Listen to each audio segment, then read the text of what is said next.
carbs have been demonized simply because it's the only thing in our diets that keep us mentally sharp, fit, lean and healthy. When I say carbs, I mean pasta, potatoes, rice, couscous, the stuff that you have that's low fat, and by not adding high fat sources, you're going to have a lean body, you're going to have to be able to think clearly, make good decisions. That's why it's a bit windy. It's been demonized. It's been demonized because of that fact. Okay? Why do you think sugar, carbs have been demonized in society? Because people be fit, thinking straight, making rational, good choices. Okay? Right. If you want to be fit, carbs are the only way you're going to get fit. Optimal fitness. Simply because if you're eating protein and fats, which is really promoted, yeah, you might lose a bit of weight for, a few months or whatever, maybe even a year or two. It's going to destroy your liver, your organs, your thyroid, everything. You're going to be on more caffeine. You're going to be hooked to the gills on caffeine if you don't eat carbs. So, in a runner's perspective or fitness perspective, even if you just want to do your job, if you've got a physical job, you want to do it more efficiently, carbs will keep the weight off of your body. When you're eating fat and protein, you're loading and storing fat on your body. Who wants that? If you're really skinny and you struggle to put on weight, eat protein, eat fats. If you want to be lean, fit and healthy and think straight, make rational thoughts, good judgments, eat more carbohydrates.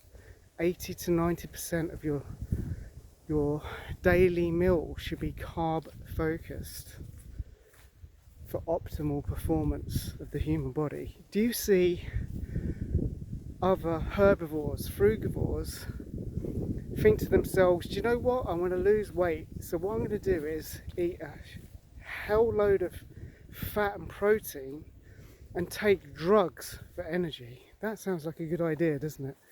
Caffeine is a drug, it's a pesticide.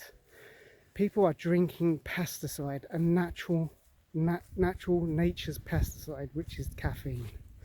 It's there to poison insects and keep them away, and other animals that will eat them. It poisons them, it makes them ill. That's why the caffeine plant protects itself. It is a natural pesticide to stop animals eating it. So by cutting carbs, you're going to eat more fat and protein, which in turn is you're going to store that. Every time you eat a fatty or protein meal, you're going to store that on your body. And you're going to need a hell of a lot of carbohydrates for energy to burn that off. Yeah? And if you restrict, you're not going to have the energy to burn that off. I mean, look at society. Look how society is so low energy now. Because that's what they teach at colleges. They teach it at university. Like, sugar is so bad. It's like you're going to die if you have a lot of sugar and carbohydrates. I mean, look, I'm not dead. I'm not dead. I've been doing this for over 12 years. No diabetes, no death, no disease. I'm living proof, but people don't want that. That's like, no, I don't want to hear that. It's not what my university tutor told me. It's not what I've been taught at college. It's not what I've been taught. The telly doesn't teach me that. They don't want anyone to do that, do they? That's why sugar's been so demonized. Carbohydrates, oh, rice, oh, you can't have too much rice. But the only way you're going to get fit and healthy and lean and optimal performance is by having carbohydrates, a lot of them.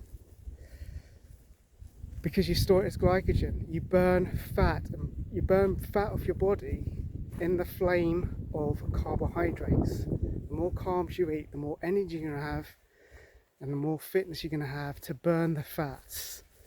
That's simply how it works.